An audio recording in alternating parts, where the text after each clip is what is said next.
ఆ రోజున భక్తులు శివుడికి ఎన్నో విరాళాలు అర్పిస్తారు. పాలతో, గంగాజలంతో శివలింగానికి అభిషేకం చేస్తారు.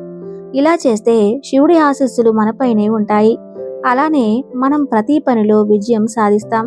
మహాశివరాత్రి రోజున శివుని భక్తులందరూ ఒక ప్రత్యేకమైన వ్రతం చేస్తారు. ఈ వ్రతానికి చాలా త్వరగా ఫలితం లభిస్తుందని భక్తులు చెబుతుంటారు. అయితే మహాశివరాత్రి రోజు చేయబోయే వ్రతం గురించి మన పురాణాలు కూడా వర్ణించబడింది. ఈ వ్రతాన్ని ఎలా చేయాలో అనే దాని గురించి ఎన్నో సూచనలు మన పురాణాల్లో క్లియర్గా చెప్పబడ్డాయి. వ్రతం చేసేవారు రోజు మొత్తం ఉపవాసం ఉండాలి. కేవలం పండ్లు మాత్రమే తినాలి. అలాగే రాత్రిపూట నిద్రపోకూడదు. జాగారం చేయాలి. ఇలా ఎవరైతే ఉపవాసం చేస్తారో వాళ్ళపైన ఖచ్చితంగా శివుడి ఆశీస్సులు ఉంటాయి. వాళ్ళ కష్టాలన్నీ తొలగిపోతాయి. వీటితో పాటు చెడు శక్తుల ప్రభావం తగ్గుతుంది. శివరాత్రి రోజున ఉపవాసం ఉండటంతో పాటు వ్రతం చేసే భక్తులు ఖచ్చితంగా మహాశివరాత్రి కథను వినాలి. ఈ కథ వింటేనే వ్రతం పూర్తవుతుంది. దీనివల్ల అన్ని పాపాలు తొలగిపోతాయి. మనం కోరికున్న కోరిక కూడా తీరుతుంది. అందుకనే మీరు కూడా మహాశివరాత్రి కథను ఖచ్చితంగా వినాలి. విని వ్రతాన్ని ఆచరించాలి. ఇప్పుడు మనం ఈ వీడియోలో పురాణాలలో చెప్పబడిన మహాశివరాత్రి యొక్క కథ గురించి క్లియర్గా చెప్తాను. ఈ కథను సాక్షాత్తు శివుడు పార్వతీదేవికి చెప్పాడు. ఈ కథను వినే ముందుగా మన ఛానల్ని లైక్ చేసి సబ్స్క్రైబ్ చేసుకోండి. ఒకసారి పార్వతీదేవి మరియు శివుడు కైలాసంలో విశ్రాంతి తీసుకుంటున్నారు. ఇంతలో పార్వతీదేవి శివుడితో మాట్లాడుతూ, ప్రభు, మృత్యులోకంలో కూడా మీరు ఉండాలంటే ఏం చేయాలి? అలానే ఈ వ్రతం చేస్తే చనిపోయిన వారి పాపాలు తొలగిపోతాయా? ఏ వ్రతం చేస్తే మోక్షం ప్రాప్తిస్తుందని ప్రశ్నించింది. మహాశివరాత్రి రోజు చేసే వ్రతం గురించి చెప్పాడు పార్వతికి. ఒకానొక సమయంలో మధ్య దేశంలో ఒక ఊరిలో చిత్రబాణుడు అనే ఒక వేటగాడు ఉండేవాడు. అతను ప్రతిరోజు జంతువులను వేటాడి తన కుటుంబాన్ని పోషించుకునేవాడు. కానీ అతను చాలా పేదవాడు. అందుకనే అతను తన కూతురి పెళ్లి చేయడానికి ఒక వ్యాపారి దగ్గర అప్పు చేశాడు. కానీ నిర్ణీత సమయంలో అతను ఆ అప్పుని తీర్చలేకపోయాడు. దాంతో వ్యాపారి వెంటనే చిత్రబాణుడి దగ్గరకు వచ్చి అతన్ని తీసుకెళ్లి ఒక చెరసాలలో బంధించాడు. ఆ రోజు శివరాత్రి కావటంతో పండితులందరూ శివపురాణంలో కొన్ని కథలను భక్తులకి చెబుతున్నారు.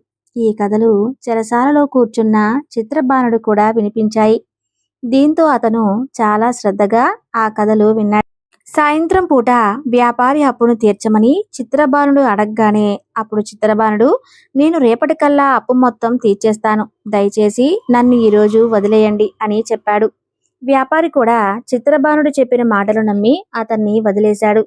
చిత్రబాణుడు చెరసాల నుంచి బయటకు రాగానే మళ్ళీ వెంటనే వేటాడడానికి వెళ్ళిపోయాడు.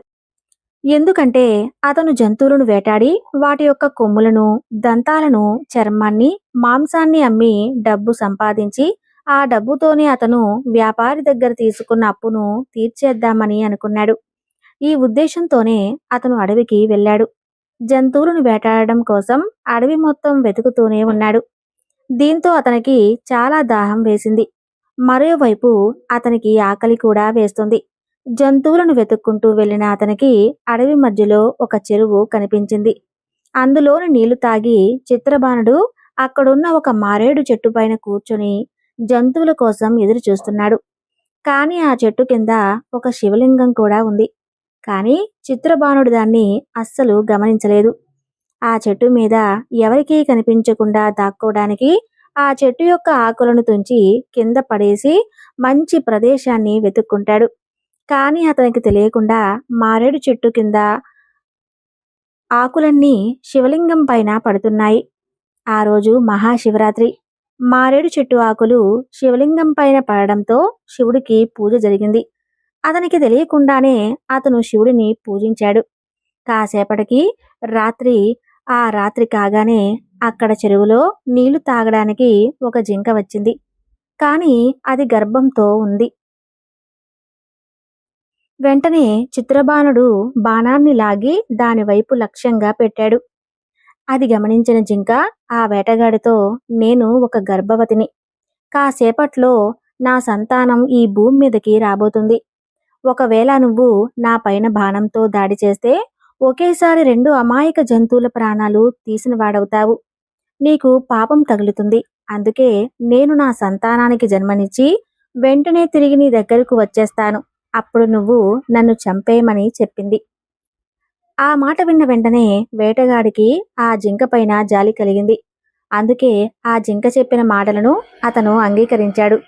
జింక కూడా వెంటనే అక్కడి నుంచి వెళ్ళిపోయింది. కాసేపటికి అక్కడికి మరొక జింక వచ్చింది. దాన్ని చూసి ఆ వేటగాడు చాలా ఆనందించాడు. అది దగ్గరికి రాగానే ఒక బాగనాన్ని దానివైపు గురిపెట్టాడు. అప్పుడు ఆ జింక, నేను నా భర్త కోసం వెతుకుతున్నాను. నా భర్త ఎక్కడికి వెళ్ళాడో తెలియట్లేదు. ఒకసారి నేను నా భర్తతో కలిసి మళ్ళీ తిరిగి వస్తాను. కాసేపటి వరకు మీరు నన్ను వదిలేయండి అని వేడుకుంటుంది. జింక చెప్పిన మాటలకి వేటగాడి హృదయం కరిగిపోయింది. అందుకే అతను ఆ జింకను కూడా వదిలేశాడు. ఇలా ఆ వేటగాడు 2 సార్లు తనకు దొరికిన జంతువులను వదిలేశాడు.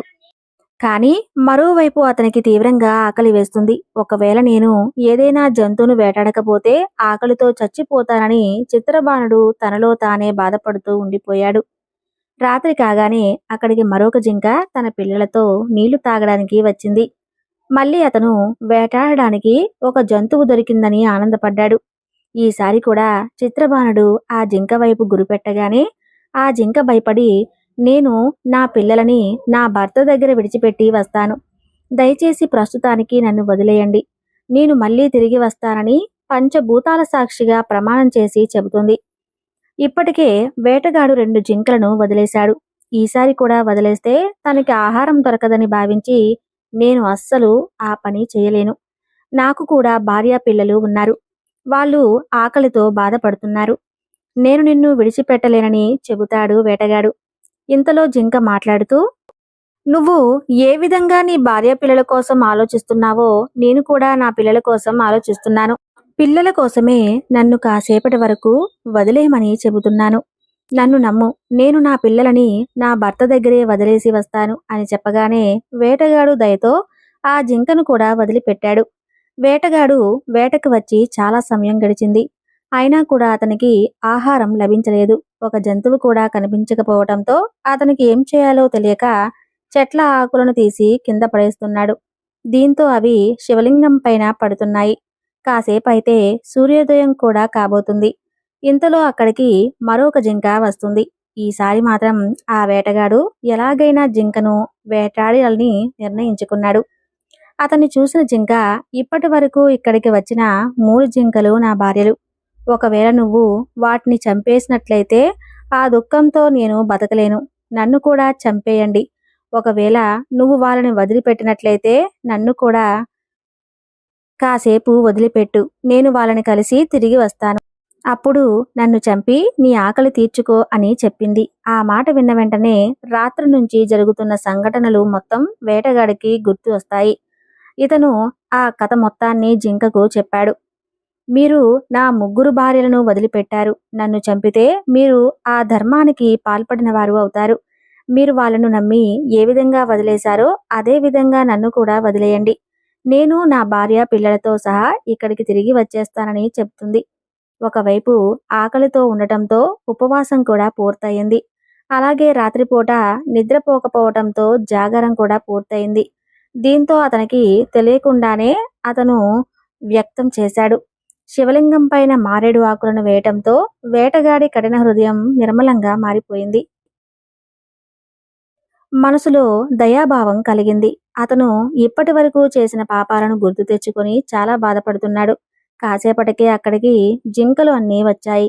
అవన్నీ కూడా వేటగాడి చేతిలో చనిపోవాలనే ఉద్దేశంతోనే వచ్చాయి. జింకల మధ్య ఉన్న ఈ ప్రేమని మరియు మాట మీద నిలబడే స్వభావంని చూసి వేటగాడికి జ్ఞానోదయమైంది. దీంతో అతని కళ్ళ నుంచి కన్నీళ్లు బయటకు వచ్చాయి. జింకలను చంపకుండా మనసులో నుంచి హింసాభావాన్ని తీసేసి అతను వాటిని వదిలేశాడు. మరోవైపు దేవలోకం నుంచి దేవతలు కూడా ఈ సంఘటనని చూస్తూ ఉన్నారు. ఈ దృశ్యాలను చూసిన వెంటనే వాళ్ళు కూడా ఆనందించి పూల వర్షం కురిపించారు. ఆ సమయంలో ఒక పుష్పక విమానం అడవిలోకి వచ్చింది. ఆ వేటగాడు ఇంకా జింకలు అన్నీ ఆ పుష్పక విమానంలో కూర్చుని మోక్షాన్ని పొందాయి. ఈ విధంగా శివుడు పార్వతీదేవికి మహాశివరాత్రికి సంబంధించిన కథను వివరించాడు. ఎవరైతే స్వచ్ఛమైన మనసుతో నన్ను పూజిస్తారో వాళ్ళ పాపాలను నేను తొలగిస్తాను. జంతువులను హింసించిన వేటగాడి పాపాలను కూడా నేను హరిచేస్తాను. వాళ్ళకి ముక్తి కలిగిస్తాను. వాళ్ళకి ముక్తి కల్పిస్తానని శివుడు పార్వతీదేవికి చెప్పాడు. ఈ విధంగా పార్వతీదేవి ప్రశ్నకు సమాధానం దొరికింది.